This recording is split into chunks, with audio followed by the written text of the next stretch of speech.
नमस्कार, मैं doctor सुचिंता, assistant professor Hindi विभाग, निर्मला कॉलेज रांची। आज मैं एमए सेमेस्टर 2 के पाठ्यक्रम में भारतीय साहित्य की विशेषताओं पर चर्चा करने जा रही हूँ। हमें पता है कि भारत एक बहुभाषा भाषी राष्ट्र है। यहाँ बोली जाने वाली अनेक भाषाओं के बोलने वालों की संख्या विश्व के अनेक राष्ट्रों की जनसंख्या से अधिक है। यदि हम हिंदी को छोड़ दें तो भारत की अनेक प्रांतीय भाषाओं को बोलने वाले यूरोप और अफ्रीकी देशों की जनसंख्या से अधिक है। यहाँ बोली जाने वाली भाषाओं में से संविधान की 8वीं अनुसूची में उल्लिखित भाषाओं का स्वतंत्र साहित्यिक स्वरूप है। यही नहीं, अनेक ऐसी भाषाओं का भी अपना साहित्य है जिनका उल्लेख 8वीं अनुसूची में नहीं हुआ है। भारतीय भाषाओं का यह साहित्य गुणवत्ता एवं प्रभाव की दृष्टि से विश्व की किसी भी भाषा के समकक्ष रखा जा सकता है। यदि हम केवल वर्तमान भारतीय भाषाओं के साहित्य को सूचीबद्ध भी कर दें तो वह संपूर्ण यूरोप के साहित्य से कम नहीं होगा। इसमें यदि प्राचीन साहित्य, संस्कृत, प्राकृत, अपभ्रंश को भी सम्मिलित कर लें तो वह विश्व साहित्य के समकक्ष सिद्ध होगा। तो आइए हम अलग अलग बिंदुओं की दृष्टि से भारतीय साहित्य की विशेषता को देखें।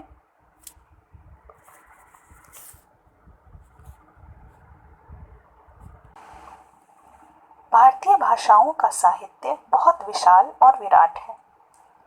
इस विराटता के बावजूद उसकी सबसे महत्वपूर्ण विशेषता है एक सूत्र होकर भी अपनी आंचलिक सभ्यता और प्रादेशिक चेतना को सुरक्षित रखने की कला। इसी कला के कारण भारतीय साहित्य प्रादेशिक भाषाओं के प्रति उस भाषा के बोलने वालों के मन में गौरव की अनुभूति कराता है।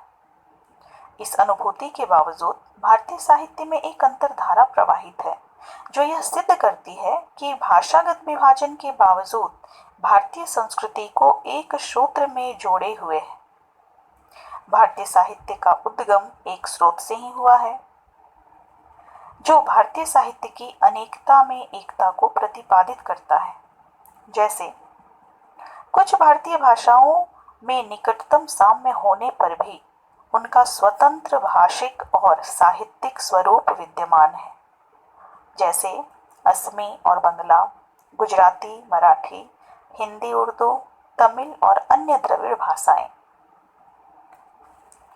अनेक भारतीय साहित्यकार दो मिलती जुलती भाषाओं में समान रूप से महत्वपूर्ण हैं, जैसे गुरु नानक हिंदी पंजाबी, अमीर खुसरो, प्रेमचंद, इंसा अल्लाह खां हिंदी उर्दू।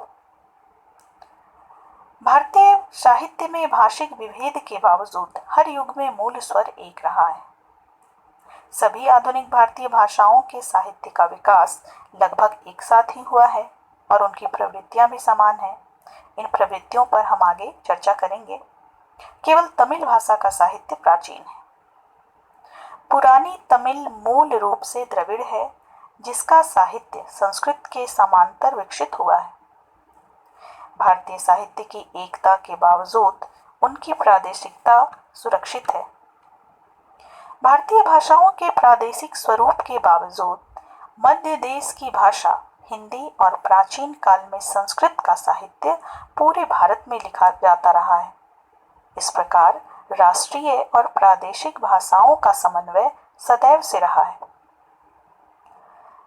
प्रादेशिक भाषाओं के साहित्य के साथ केंद्रीय साहित्य की भाषा मध्य देश की भाषा ही रही है। अतः इन सारी बिंदुओं को ध्यान में रखकर हम कह सकते हैं कि भारतीय साहित्य में अनेकता के बावजूद एकता विद्यमान है और इसका मूल कारण है भारतवर्ष की संस्कृति, भारतीय संस्कृति।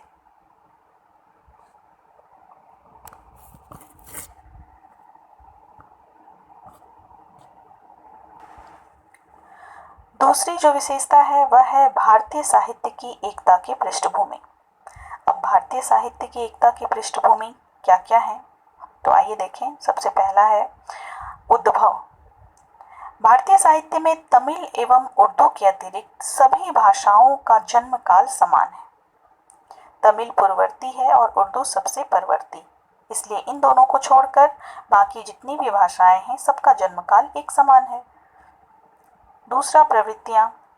सभी भारतीय भाषाओं के प्रवृत्ति परक विभाजन में समानता है।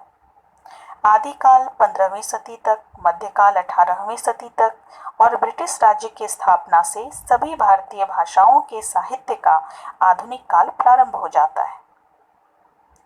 राष्ट्रीय चेतना। राजनीतिक विकास का प्रभाव समान रूप से बढ़ा है। मुस्लिम साम्राज्य के पूर्व आदिकाल में सभी भारतीय भाषाओं पर हिंदू राज्य का प्रभाव, मुगल काल तक मुस्लिम शासन और कालांतर में ब्रिटिश राज्य का आधिपत्य रहा। इस प्रकार सामंतवाद और विदेशी शासन का प्रभाव सभी भारतीय भाषाओं के साहित्य पर एक समान पड़ा। अब हम संस्कृति की बात करें तो सांस्कृतिक दृष्टि से भारतीय भाषाओं के साहित्य की एकता अधिक दृढ़ है। बौद्धों, जैनों, नाथों और सिद्धों का प्रभाव सभी भारतीय भाषाओं के साहित्य पर आदि काल में पड़ा है।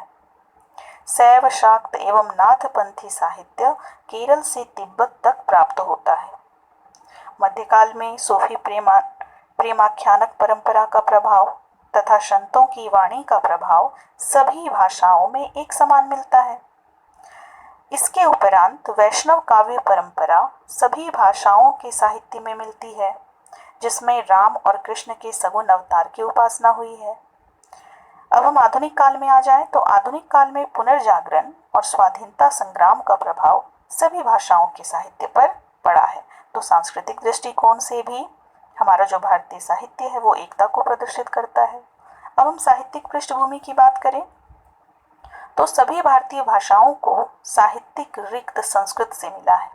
रामायण, महाभारत, पुराण एवं कालिदास, भवभूति आदि की अमर कृतियों का प्रभाव भारत की भाषाओं के साहित्य पर समान रूप से पड़ा है।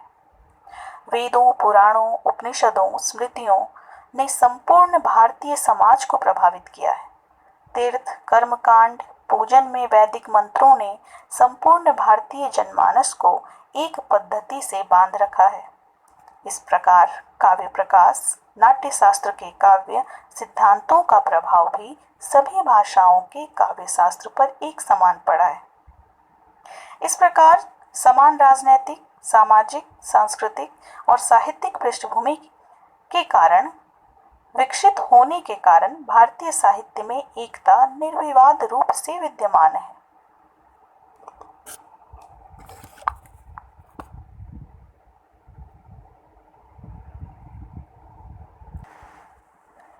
तीसरी जो सबसे बड़ी विशेषता है वो विशेषता है भारतीय साहित्य की सामान्य प्रवृत्तियां। भारतीय भाषाएं माध्यम के रूप में जहां भौगोलिक कारणों से पृथक हैं, वहीं यदि हम देखें साहित्यिक प्रवृत्तियां इसकी बिल्कुल एक समान है। भारतीय आर्य भाषाएं जो मूलतः संस्कृत और परवर्ती विकास धारा की देन है, किंतु आर्येतर भाषाएं भी समान सांस्कृतिक राजनीतिक परिवेश के कारण समान साहित्यिक प्रवृत्तियों के द्वारा विकसित हुई हैं। मध्य देश की भाषा हिंदी है, जिसकी सीमाएं आर्य एवं आर्येतर भाषाओं का संस्पर्श करती हैं। यदि हम यहाँ हिंदी साहित्य की प्रवृत्तियों को केंद्र में रखकर संपूर्ण भारतीय भाषाओं की साहित्यिक प्रवृत्तियों का अनुशीलन करते हैं तो हमें एक अद्भुत साम्य लक्षित होता है, और यही साम्यता इसकी विशेषता को प्रकट करता है। हिंदी साहित्य का विकास जिस क्रम में हुआ, आइए हम देखें कि उसी क्रम में कैसे संपूर्ण भारतीय भाषाओं के साहित्य का विकास भी हुआ है। तो सबसे पहले नाथ सिद्ध परंपरा। तो 84 सिद्धों एवं 9 नाथों को हिंदी का प्रारंभिक कवि माना जाता है। सरहप्पा हिंदी के प्रथम कवि हैं। नाथ मूलतः शैव थे। भारतीय तंत्र साधना में शिव को आदिनाथ कहा जाता है। नाथों और सिद्धों का मूलतः प्रसार पूर्वी भारत में था। गोरखपुर में, कामरूप और उत्कल तक उनका केंद्र था। दक्षिण भारत में शिव का महत्व है। शैव भक्तों की परंपरा उस काल में दक्षिण में विकसित हुई।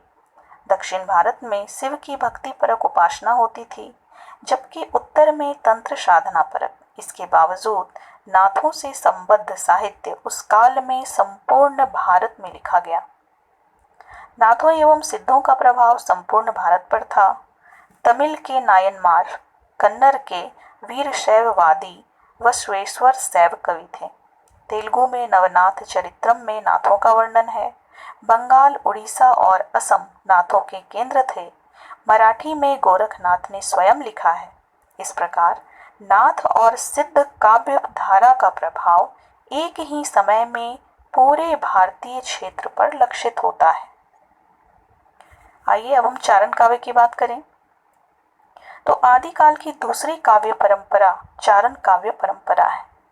चारण काव्य परंपरा की दृष्टि से सबसे प्राचीन साहित्य तमिल में मिलता है।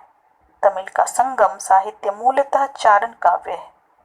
हिंदी चारण काव्य के समानांतर मराठी के पवाड़े और गुजराती में अनेक चारण रचनाएं मिलती हैं। राज प्रशस्ति परक ये रचनाएं सामंतकालीन प्रत्येक समाज में व्याप्त रही हैं। तमिल के सिलपद्दीकारम, तेलुगु के पलनाटिवीर चरित्रम, मलयालम के पचयापट्टकल, गुजराती का रनमल छंद और कान्हदरे प्रबंध वीर काव्य परंपरा के प्रसिद्ध ग्रंथ हैं। इस प्रकार चारण काव्य अन्य सभी भाषाओं में देखने को मिलता है। अब हम संत काव्य परंपरा की बात करें तो मध्यकाल की हिंदी काव्य परंपरा संत काव्य से प्रारंभ होती है। हिंदी संत काव्य पर दक्षिण का प्रभाव स्वयं कबीर ने स्वीकार किया है। तमिल के 18 सिद्ध संत कवि थे। तेलुगु में वेमन, कन्नड़ के सर्वज्ञ, मराठी के नामदेव, ज्ञानदेव, एकनाथ तथा वारकरी संप्रदाय के कवि, गुजराती में सहजानंद, बंगाल के बाउल गीत गायक, पंजाबी के गुरु नानक तथा हिंदी के कबीर, दादू, भीखा, रविदास सभी इस परंपरा के कवि थे। तो हम यहाँ देख सकते हैं कि संत काव्य परंपरा में भी अलग अलग भाषाओं के सभी कवियों ने एक साथ रचनाएं की हैं। आज की इस वीडियो में हम अपनी चर्चा यहीं तक करते हैं। अगले वीडियो में जो आगे की परंपराएं और रह गई हैं, जैसे प्रेमाख्यानक परंपरा, वैष्णव काव्य परंपरा और इसके साथ साथ आधुनिक युग की जो प्रवृत्तियां हैं, उन पर विचार हम दूसरे वीडियो में करेंगे। धन्यवाद।